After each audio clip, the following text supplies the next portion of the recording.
Ya. Tenemos entonces la electrólisis percutánea, tiene un efecto mecánico y un efecto eléctrico. El efecto eléctrico se crea por la misma corriente y el efecto mecánico se produce por la estimulación de la aguja con la corriente. Va a hacer una remodelación de la matriz celular porque activa los fibrocitos. Se transforman señales eléctricas y una mecanotransducción. Entonces tenemos una deformación de la matriz extracelular en los receptores aferentes, donde hay un esqueleto de actina. Si nosotros podemos ver aquí los filamentos de actina, cómo unen la membrana celular. Esta sería la membrana.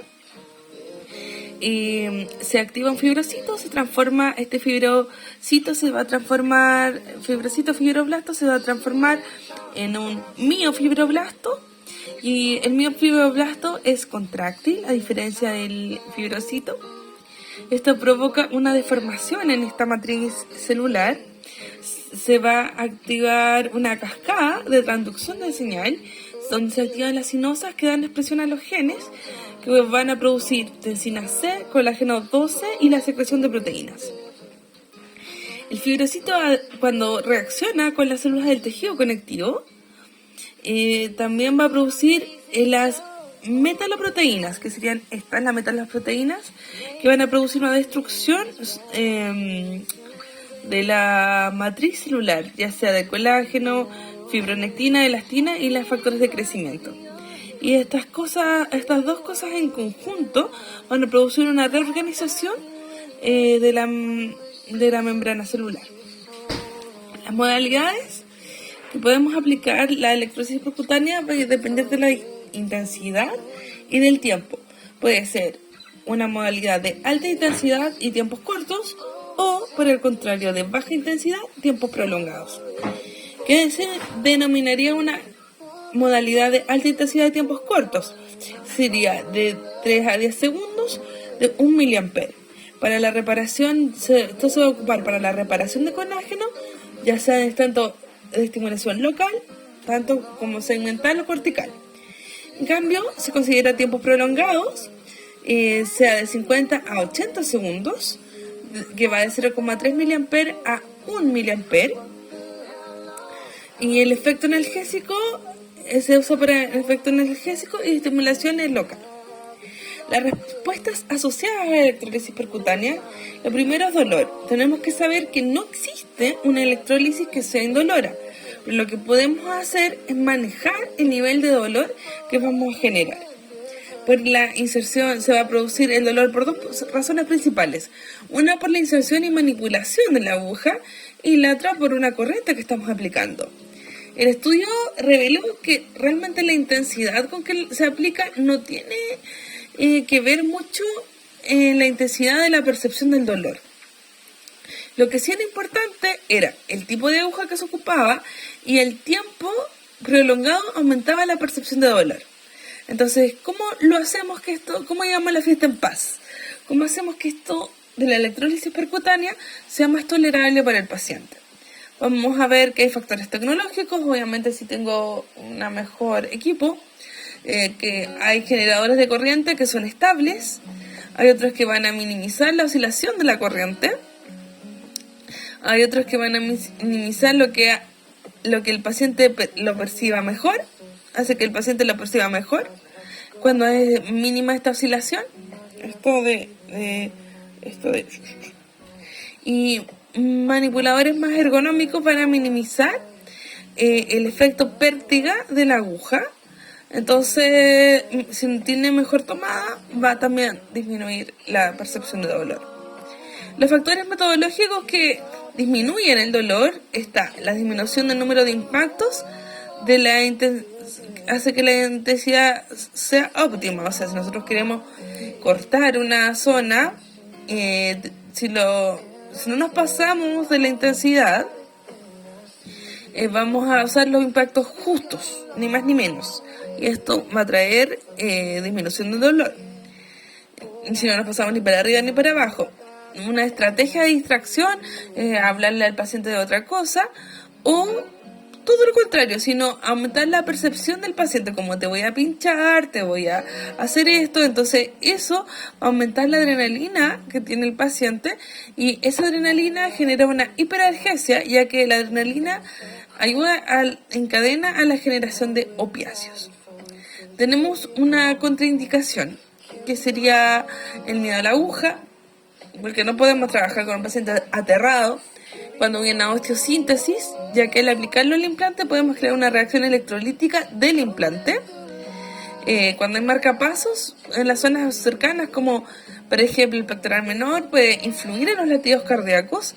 Y recordar que cuando nosotros usamos un electrodo de mano, aunque sea un paciente que tenga marcapasos, al ser un electrodo tierra no va a influir en el corazón. En las cardiopatías, debido a que el corazón es sensible a los campos eléctricos, y esto puede producir contracciones extrasistólicas y arritmias.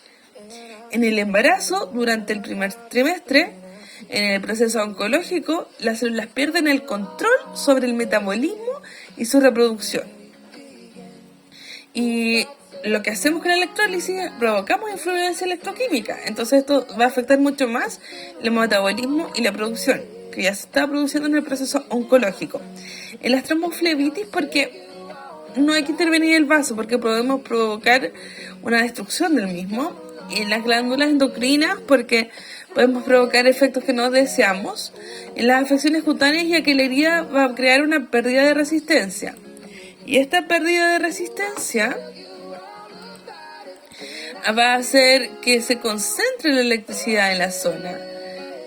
Y esto puede determinar una producción de una quemadura. Pero alrededor de la úlcera por presión, si perdemos el cátodo, este va a alcalinizar, y eso va a mejorar el trofismo de la cicatriz. Entonces, no en la herida, pero sí alrededor de la UPP. En los antibióticos podemos disminuir o afectar la respuesta sistémica de este antibiótico. Y este antibiótico puede afectar la respuesta que nosotros tengamos con la electrólisis percutánea. Entonces, sobre todo cuando el paciente está usando una fluoroquinolona, sobre todo mujeres mayores de 50 años, se asocia con el uso de corticoides a producir un aumento de las tendinitis, roturas tendinosas, especialmente en aquiles y bilaterales. Entonces, cuando haya que aplicarle esto al paciente, hay que hablar con el doctor si es posible modificar o suspender este tratamiento, y hasta que esto no suceda, no deberíamos aplicar la electrólisis percutánea. También tenemos contraindicaciones relativas, que sería como la diabetes mellitus, porque son malos respondedores, ya que tienen una respuesta inflamatoria, dificultad en la respuesta inflamatoria, y cursan con un deterioro de base en sus tejidos, por lo tal son malos respondedores. En el hipotiroidismo también son malos respondedores, porque la tiroides se va a relacionar con la síntesis y la generación del colágeno, y con la regeneración y la apoptosis de los tenocitos, y son propensos a estos pacientes a roturas tendinosas, sí. La fibromialgia, por ser una respuesta sistémica alterada, nosotros ya vamos a crear una respuesta sistémica, pero acá está alterada. Y también porque el paciente puede producir pic de dolor postpunción, que no se van a presentar en un paciente sin fibromialgia. En artritis reumatoide o espondiloartropatías, porque la afección de los ligamentos es propia de la enfermedad. Entonces, aunque nosotros arreglemos, eso va a volver. Y la afección neurosensitiva, porque es clave la respuesta que nos da el paciente cuando nosotros estamos aplicando la aguja. Los corticoides, porque van a inhibir la migración inflamatoria, y se va a inhibir la migración de neutrófilos y macrófagos. Esto va a provocar una inhibición ya sea total o parcial de la migración de los fibroblastos, y va a disminuir las sustancias básicas que producen la sustancia fundamental, por lo que no va a haber reparación tisular. En los esteroides también se va a inhibir la reparación del tejido. En las estatinas, que recordemos que son los medicamentos para bajar el colesterol del paciente, cuando son de uso prolongado, vamos a destacar acá prolongado, va a tener una tendinopatía degenerativa. y una alteración del mecanismo tisular del tenocito. La medicación anticoagulante o antiplaquetaria porque tenemos no tan solo el riesgo de sangrado, sino el riesgo de producir un hematoma. Y en la epilepsia cuando se encuentra inestable. ¿Cuándo sí podemos aplicar esto? Va a ser por una razón mecanobiológica o electroquímica. Buscamos la destrucción del tejido degenerado o fibroso. Buscamos la liquefacción del tejido dañado en una sustancia mixoide y la migración de las células inflamatorias como los macrófagos y los neutrófilos. Los macrófagos van a tener dos funciones principales. La primera es de fagocitar, que es la más conocida, y la segunda es que promueve la migración de los fibroblastos. Cuando nosotros provocamos un flujo catódico, va a provocar una proliferación de estos fibroblastos y va a terminar en una nueva síntesis de colágeno. Por eso es muy importante que esto se haga cuando el factor se volvió crónico, cuando se presenta un factor crónico. Procesos que tienden a la cronicidad serían la tendinitis. Se puede usar una electrólisis percutánea cuando hay una degeneración del tejido colágeno, ya sea en lesiones ligamentosas, en los músculos, de la cápsula o periósticas. ¿Qué permiten las electrólisis percutáneas? Permiten técnicas de aplicación que van a ir a la estructura neuromusculoesquelética. Favorece la curación y la reparación del tejido que pueden reaccionar. Puede ser la degeneración del tejido colágeno en procesos agudos que va a actuar sobre el hematoma inicial, va a favorecer la eliminación de los productos de desecho y va a guardar el equilibrio entre lo profibrótico y lo proinflamatorio. Entonces, por eso es bueno usar en estos casos la electrólisis percutánea. Entonces tenemos qué indicaciones se van a dar cuando haya tendón.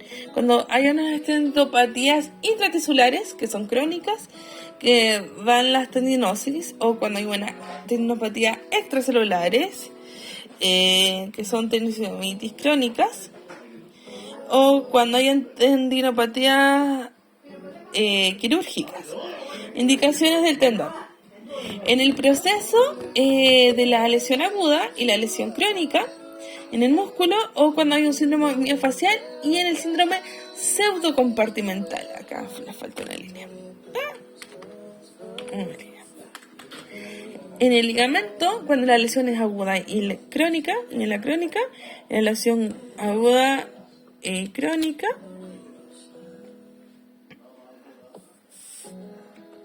y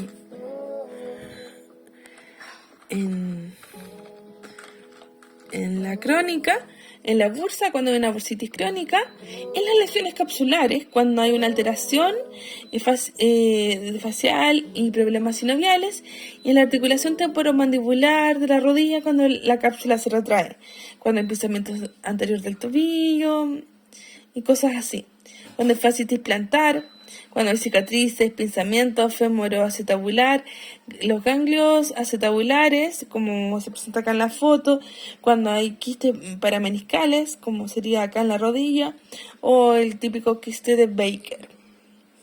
Y también en la lesión nerviosa, como sería en el síndrome de túnel carpiano.